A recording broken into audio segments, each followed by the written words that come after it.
Impact confirmed. The Slayer has been activated. Demonic threat level increasing. Hold the line! All the power of hell cowering before one man. id Software presents Doom: The Dark Ages. Available May 15th on Xbox Series X and S, PlayStation 5, and PC. Pre-order now. Rated M for mature. Welcome to Good Morning Hospitality, your one-stop shop for the latest news, noteworthy trends, and thought-provoking discussions across the industry. From hotels and short-term rentals to all things travel and hospitality, you'll find each episode equips you with the information you need to start your week. Join us on Good Morning Hospitality every Tuesday, wherever you get your podcasts. Good morning, Sarah. Good morning, Leo. How's it going? It's good. This feels like a reunion. I haven't seen you in so long, my friend. It does. It's good to see you, buddy. It's really good to see you. Come on, it's been I don't think we've been this long without seeing each other in so long. You've been globe trotting. I have been globetrotting. My parents came, flew into Barcelona, and we took them to Italy, and it was absolutely amazing. Although they got their original flight got rerouted for some reason because there was issues at the main airport when they left Colombia, where I'm from. And so they missed their connecting flight to Barcelona. So they had to get rerouted. So they were already stressed and then got rerouted to Zurich and then from Zurich to Barcelona.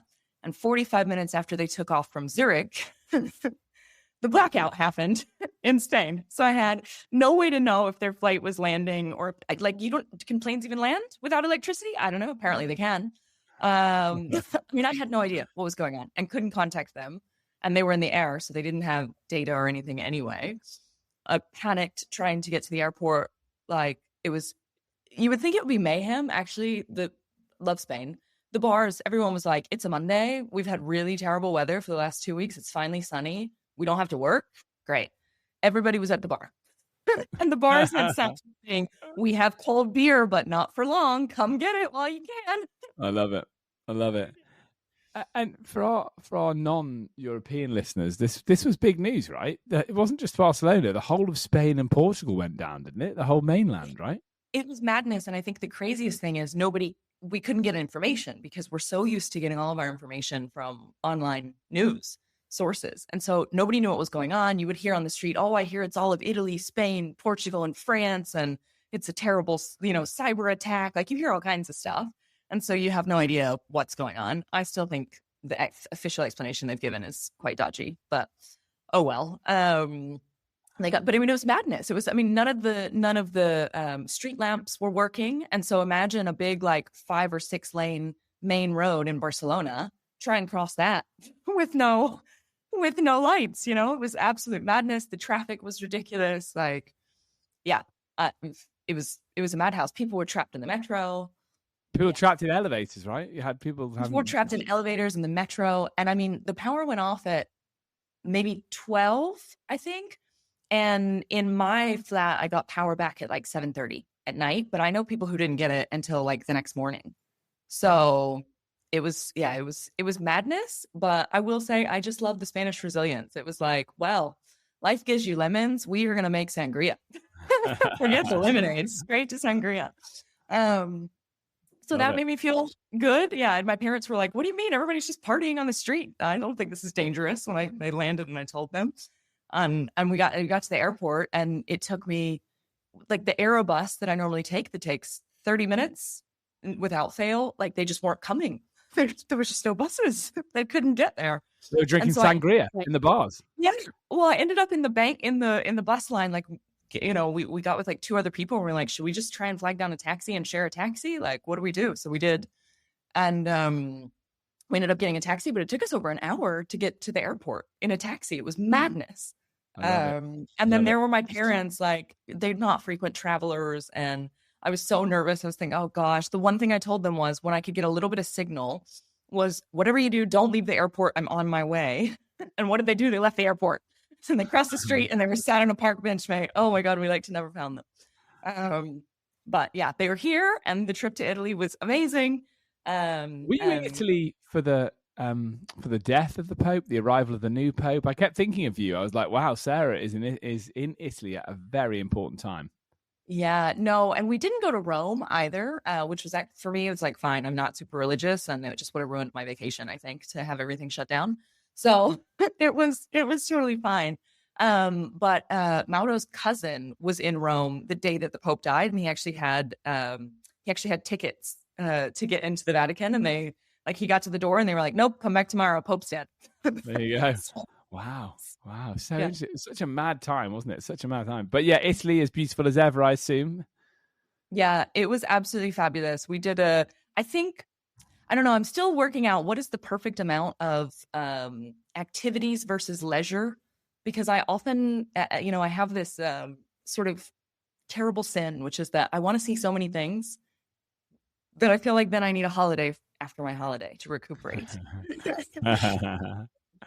I think my parents felt the same way. My mom was like, did you schedule in a nap at any point? I was like, no. Yuri. So the next trip I plan with them will include naps. Well, look, you are the king of itineraries, as you like to tell us. I feel like it depends, right? If you're bringing someone over from the States, you probably feel like it's a big trip. They've got to see so much, right? They can't just fly back for 2 hours to go and see it if they miss something. So for me, it's about how far I've traveled, I guess, as to whether I think I do have a bit of a restless energy. I like to see stuff, but then by 5 o'clock on a holiday, it's time to drink a cold beer and watch the sun go down, isn't it?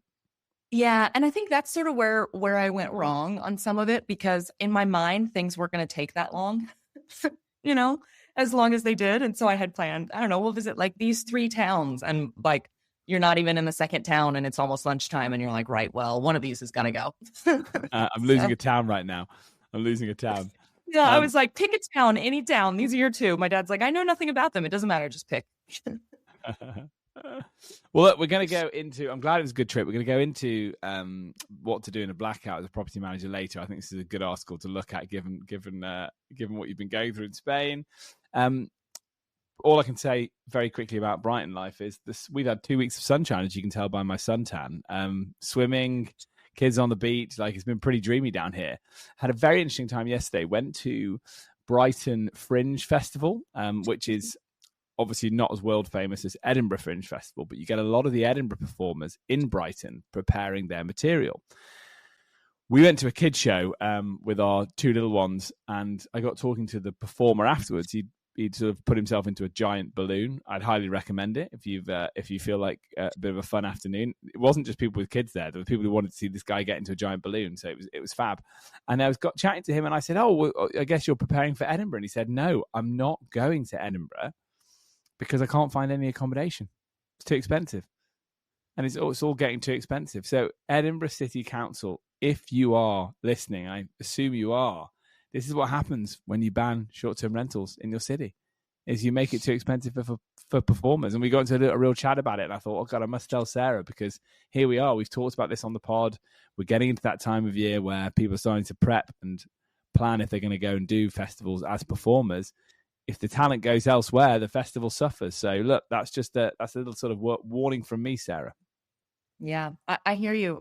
Did somebody tell him about the fact that he can sleep in a cemetery? Because that's a highly enticing option. He actually told me instead he'd booked to go. It made more economic sense for him to go and work a festival in Sydney, Australia. So, what does that tell you? What does that tell you? Madness. So we're missing out. People of Scotland will not be seeing a man fit into a giant balloon this summer, and that's a tragedy. Look, here we are. Here we are. It's hotting up. Summer's landed. Forget about the grey skies today. Summer has landed, and with it has come a slew of articles around what everyone's doing this summer. Sarah and I were back and forth this week discussing this one because it's exactly the kind of article we thought would be coming. Britain's increasingly swapping the Med's busy hotspots for the craze known as destination duping. Sarah, this was a new phrase to me. New to you too? It was new to me. The dupe. I understood the concept. In fact, I get bombarded on social media all the time with like beautiful images of like, this isn't Italy, this isn't Spain, this isn't whatever, it's wherever. And then actually you look at real photos and it looks not that nice. So, I got one the other day for, I won't say the name. I don't want to send anyone, but it was someplace off the coast of Africa, like a set of islands or something. And it was like, there's nobody here. It's wonderful. And then when like I got on YouTube and it was like the real truth about why nobody's here. Like, look at the beach. This is whatever they did was fake. I don't know. So yeah, that's a really important. Well, that's a really important element, I think, of this discussion. We talk about it a lot on the pod, how increasingly bookings are coming from, and interest is coming from social media influencers and TikTok, Instagram, Reels, things of that nature. And the authenticity of that is questionable, right? But let's start with my optimistic hat on, because, as I like to say, optimists have more fun. Britons are increasingly turning away from classic Mediterranean hotspots. There's an article in The Guardian. So the likes of Malaga and Benidorm, and favouring less touristic, affordable alternatives such as Bosnia, Herzegovina, Montenegro and Albania. All names you'll be hearing next weekend at Eurovision, countries you've probably never visited, let alone considered as a tourist place. But again, I can see it. The Mediterranean has, people are thinking about Albania instead of Greece. I've also heard Northern Macedonia instead of Greece. Montenegro instead of Croatia. I mean, they're effective. It's effectively the same coast. You've got the Mediterranean there, and then obviously Bosnia. You've got Sarajevo and coastal areas too. Mostly that would be more of a cultural trip. I think Bosnia would be to do the historic city of Sarajevo. Makes a lot of sense. In 2024 alone, UK flights to Bosnia rose 284%. Now, I'm no mathematician, but that sounds like a lot. Montenegro by 164% and Albania by 61%.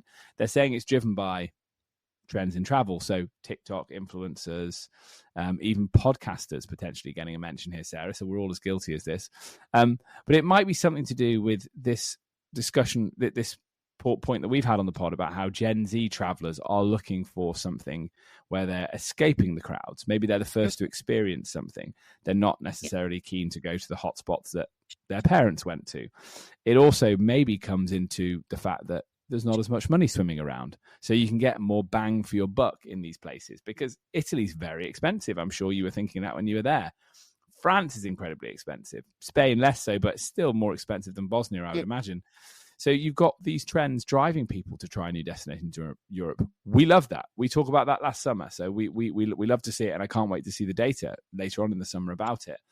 And then the big one, we've got a socially conscious generation growing up below us who are really concerned about over-tourism, and the news of water pistols in Barcelona, tourists not welcome in the Canary Islands, is starting to have an impact, is starting to bite. People are doing their research and thinking, where do I go and have the least controversial experience? And also, where am I welcomed by locals? So yeah, very, very interesting. I know you'll have opinions. Yeah, I do. I mean, first of all, I think as long as they're really cool destinations, I love the idea. I love the concept. I think you have to be really clear about what it is you're looking for on your holiday. If what you're looking for is a cheaper alternative and fewer crowds, I think that's wonderful. For me, I think the challenge I have is that part of the experience and part of what I love about going to France or Italy or Spain, or it's the cultural aspect as well.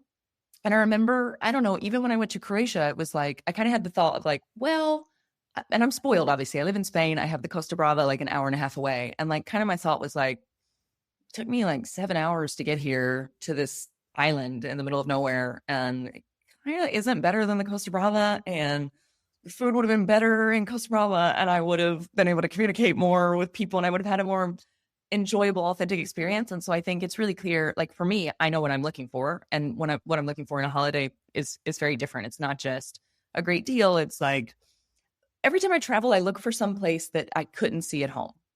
That is like a key thing for me. So it has to be either nature or some incredible kind of architecture or buildings. Like I'm always looking for something different.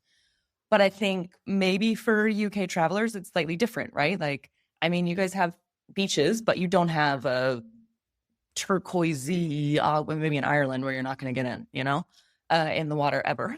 But like you're being very kind about this. You're normally much more rude. You're much more offensive about the UK weather. You guys don't have nice beaches. Let's just be honest. Your beaches are not. I mean, it's like beaches in the north of France. Nobody wants to go there. It's not nice. Like you go there because you can't afford to go anywhere else or because you want a different kind of glum beach experience, which trust me, there are some people who love that. Mauro is one of them. He loves disgusting weather and cloudy places and cold places and, very different. But it's not the same as like a beautiful Mediterranean holiday where you're sitting on a beach leisurely looking at beautiful turquoise water and reading a book and eating nice food. And so I agree. I think the weather's part of it for let's say Northern European travelers in general, okay? Because the trend of Northern European travelers is probably got a bit more money in their pocket. Their currency's going to go a bit further when they go down to the Mediterranean, but they don't have the weather. We don't get the weather naturally. So yes, you go and find it, and you can be the novelty of being on a hot beach. And if you don't speak Spanish anyway, which the vast majority of UK travelers don't, there's no advantage to be had there. So I think it's a fair point. I also accept it that it's less interesting to someone who lives in a hot place. You live on the Mediterranean. That said, when it comes to the Northern French, Northern European beaches, I think that's your weekend traveler out of the city. Just come and be like, what, the weather wasn't great, but we walked on the beach. We had a lovely walk. We walked the dog. We hung out. We played beach games. I think that market is firmly and that's growing as a culture, right? Getting people out there for the weekend to try and experience something new. That culture is firmly growing in the UK, but still, everybody wants a hot holiday every summer. Culturally, that's his thing. Everyone wants to get on the plane and go somewhere hot. So if the places that they traditionally go to are overcrowded and more expensive, it makes sense that there's adjacent destinations or destination dupes, as we can call them, that are going to benefit. And if you like the old towns in Croatia, there's some pretty nice old towns in Montenegro that are suddenly going to be the next thing to discover. For me, it makes total sense. For you, Sarah popping over for the weekend, less so potentially. I think the other thing to consider there is infrastructure. So, one of the, I guess, counter sides to less traveled destinations is there's not a lot of infrastructure for tourists. I mean, it's something that I noticed, for example, when I went to Thailand. It's amazing. You cross over into Laos and there is nothing for like, good luck finding anybody who speaks English. Good luck finding any kind of tourist geared activities where it's just not set up. The infrastructure isn't there. And I know a lot of that comes with the popularity. But that's another thing to consider. I think Gen Z is way more open to like, oh, whatever, man, I've got my Google Translate on my phone and I'll just talk to whoever and I'll get it figured out and I'll get on a bus. And, it's like for them, it's part of the experience, but like I wouldn't take my parents to a place that doesn't have like proper infrastructure. So I don't know. I like it. I'm curious to see kind of where it goes. My cynical side says like, it's going to be the same. Like Croatia 10 years ago was the place to go where it was cheaper. And now Croatia is more expensive than anywhere in Spain, like on the coast. Yeah. So I don't know if it like actually is good or if it's just ruining more destinations with over. Well, there you go. And that is one of the things I would also reference. I'm glad you brought it onto that. So Gen Z's the Gen Z culture for desire for authenticity in their travel experiences, right? Like you said, I'll just get on the bus. I'll just backpack. I'll just kind of make do with Google Translate because I'm not traveling with kids. I'm not traveling with parents. I do think God, this is going to make me sound old and I don't want it to, but you do hit a certain age and you're not as willing to rough it, right? You're not as interested in roughing it. You only get 2 weeks in the summer off. You want to make sure that it's a really nice, relaxing 2 weeks. But put that aside, I would get my backpack out and go to Montenegro. I would. When you're going there, you have to be thinking about the impact you're having so that it does. And again, it falls on the policymakers in those areas to make sure that they're getting the type of visitor they want. And I think, I don't know, you wouldn't have been in Europe at this point, but you may still be fully aware of this, that around the sort of turn of the century, there was a real drive towards people visiting destinations like Prague, like Amsterdam, like, well, no, maybe more like Prague, like Budapest. Suddenly those areas felt open for business, conflict had all but ended, very, very cheap places to go and drink beer, and they suddenly became stag do destinations, and hen party destinations. I think that you go through those stages, it's like cheap destination drives a different kind of tourist and a different kind of traveler. Barcelona had the same thing with this years ago. It was like Yeah, you come to Barcelona, you rent a cheap Airbnb, and then it was just the streets in Barceloneta by the beach were just full of like drunk teenagers. It was terrible. Yeah. Yeah, that's so true. I'd forgotten. I actually been on a stag do in Barcelona as well. I'd forgotten that a long time ago. And when I had a full head of hair at the time, it was a long time ago. And it was very stag do. Yeah. And so then your city goes through that whole process of like cleaning itself up again. And you'd probably rather avoid it going through that process. So I think, there's something in holding your nerve, making sure accommodation is reasonably priced, but making sure that also you're not just, it's about trying to attract the visitor that you want. And we say that regularly, right? Alrighty, we can talk about this one all day. We're going to talk about it all summer. We're going to get the data, I'm sure, from AirDNA at some point, and we can look at how destinations are actually performing. But what I'm interested to know is property managers in Eastern Europe or these less traveled destinations, what are you seeing on the ground? I was in Bulgaria recently for a conference, as you know, and it's a huge growing market there. So look, if we've got him on in Albania, Macedonia, or in any of these destinations that are typically hit by tourists during the summer that are seeing less interest than usual, please reach out. It'd be nice to know what's going on. Sarah, tell us about what you should do when you're running a short-term rental business during disruption. Yeah, absolutely. Well, I think this was a really interesting article from Rental Scale Up, and the author Uvika Wahi was actually in Lisbon at the time of the blackouts and lives there. So it was a really interesting perspective because it's something that I kind of lived through, and also a lot of experiences when I was chatting about this with my parents. I think it was last year during the hurricane that came through South Carolina and North Carolina. My parents were without power or electricity, no Wi-Fi, nothing for 10 days. Yeah. Wow. 10 days. So wow. I think here in Europe, we're so accustomed to like, oh, everything works and it's all wonderful because we don't have natural disasters and we don't have things like that. That's something that happens somewhere else. And I think that leaves us vulnerable to not being prepared. And so I remember my dad, when it happened, he's like, well, do you have this? And do you have that? And do you have these other things? And I'm like, no, I've got candles and matches. What else do you want? I just, and he was like, well, I can't believe you don't have this, that, and the other. And so I think a lot of that comes from experience. It comes from living in an area where, these things are more regular, unfortunately.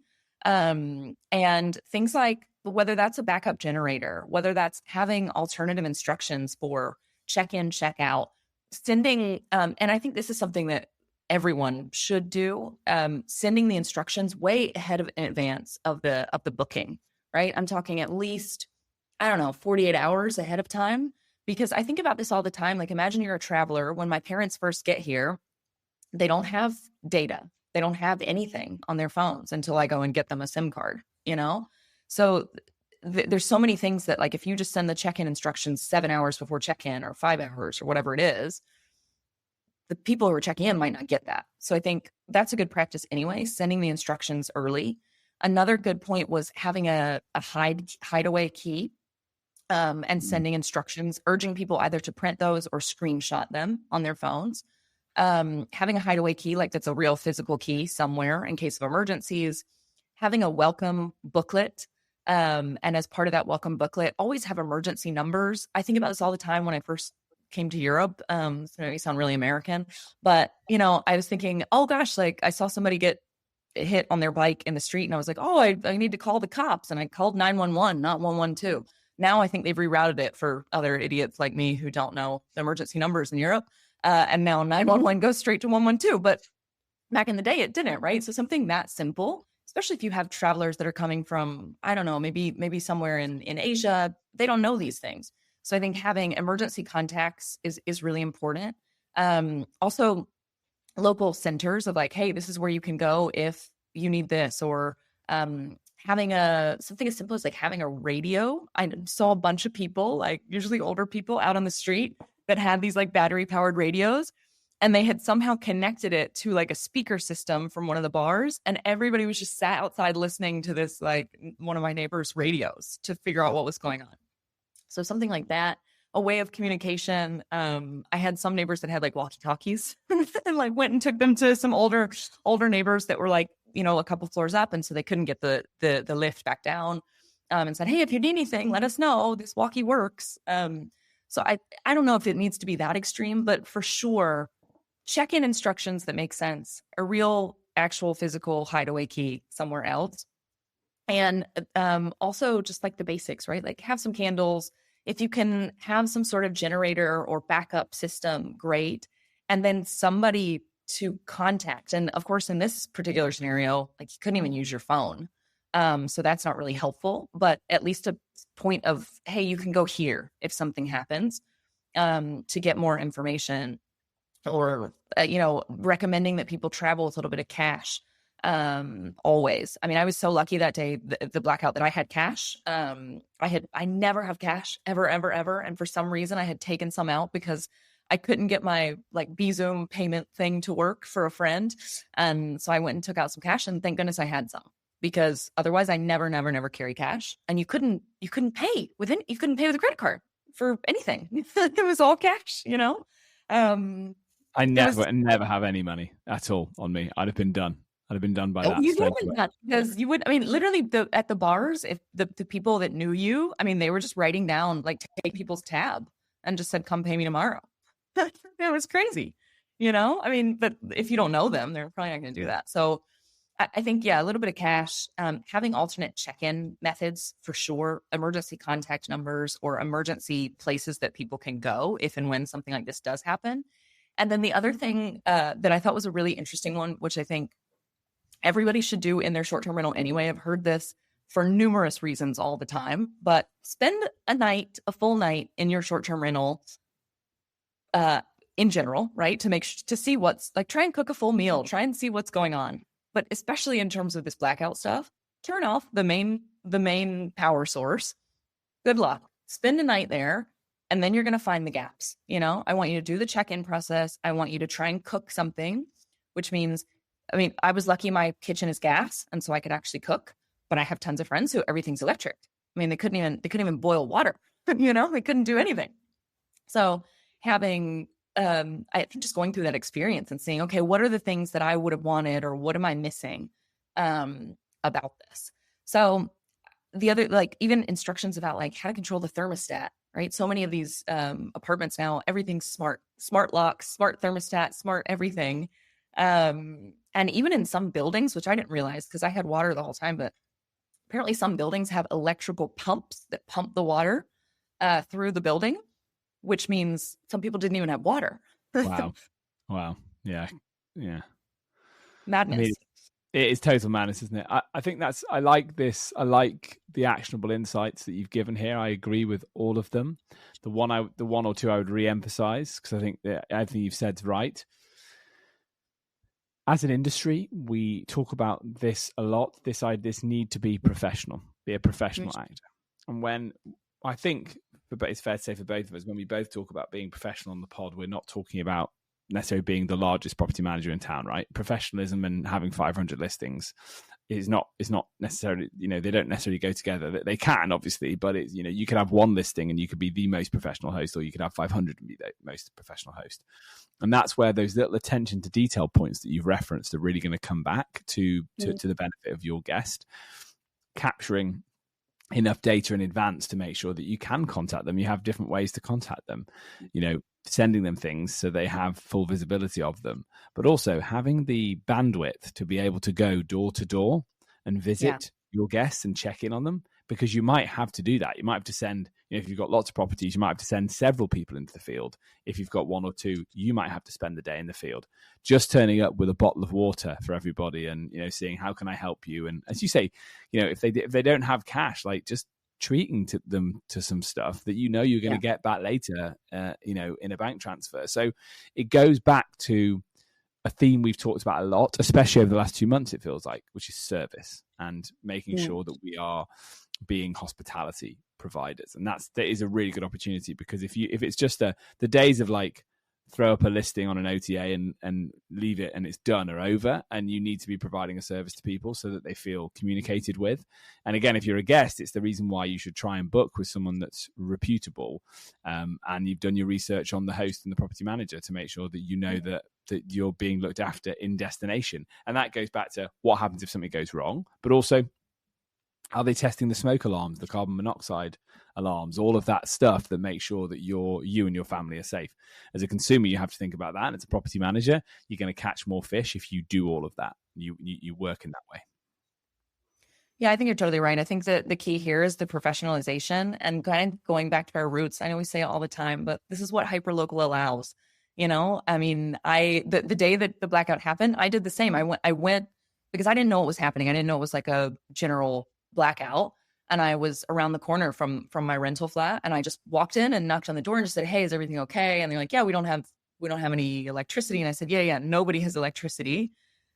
If you need something, go here, go here, go here." And I went to those like little shops around that I know people, whether it's a cafe or whatever, and just said, "Hey, if these guys come in, like, can you give them water? I'll pay, like, I'll pay you later." Like, they know me, and they were taken care of. And that makes a huge difference.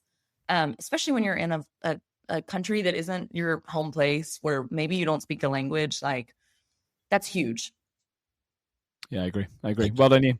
Tell me, we're out of time, but we've got to talk about it quickly because it would be remiss not to. So we've had the Airbnb Q1 earnings. We've had the Booking.com earnings, which are slightly stronger. But so Airbnb report $2.3 billion in revenue in Q1, a 6% increase year over year. They have mentioned the fact that Easter and Leap Day both fell in Q1 in 2024. So adjusting for that, they're saying that would be revenue growth of 11%. When they look forward to Q2, they're talking about potentially seeing double-digit growth. Booking.com slightly better growth story, especially in its STR category. So they're seeing the growth there. They're growing against their hotel vertical, and that's where a lot of their increased revenue is coming from, which is very interesting. So as a consequence, it's, I think, causing this is why Airbnb is saying hotel tonight is suddenly more important for them. I guess, we talk about this, the idea that you're on a city map on Booking.com or Airbnb or Vrbo, you just want to see flags that you can book, and Booking.com have a huge advantage is that you see hotels and short-term rentals side by side. I'm not saying we're going to see Airbnb go that far, that quickly, but they are, I think, they're going to have to take hotels more seriously. We've obviously got the summer release happening today, so we'll be able to talk about that more next week.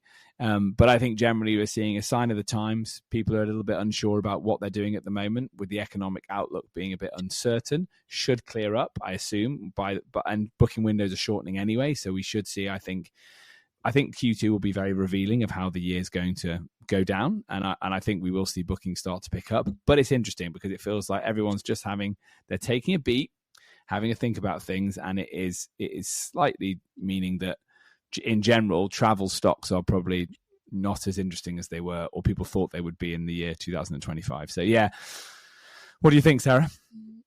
Yeah, I think this is a really interesting one because one of the main things I focused on in the Airbnb earnings was their mention of hotels, of like, this is how we're going to be competitive. And I think a lot of that is driven by all of the restrictions that are coming into place for short-term rentals in a lot of the major European cities and in parts of the US as well.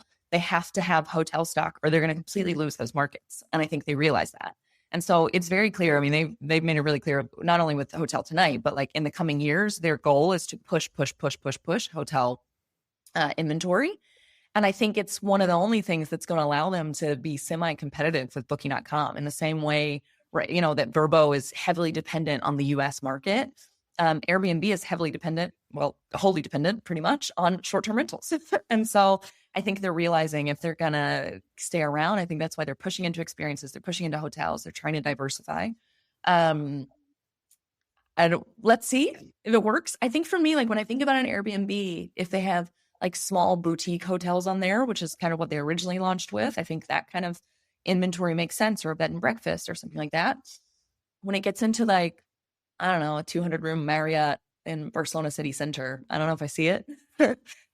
Because I just wouldn't think to go to Airbnb, I guess, to book that. But maybe it's, maybe I guess if you're on Airbnb and you see this, but I don't know. I'm not convinced.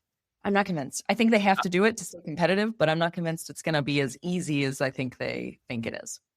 I agree, and I think that there isn't a whole load of really bougie boutique hotels in city centres. There's a lot of really bang average, quite corporate hotels that you are going to have to embrace, and Booking.com has no problem having anything on there and then they let you look at the reviews and decide if you want it or not. They are a marketplace.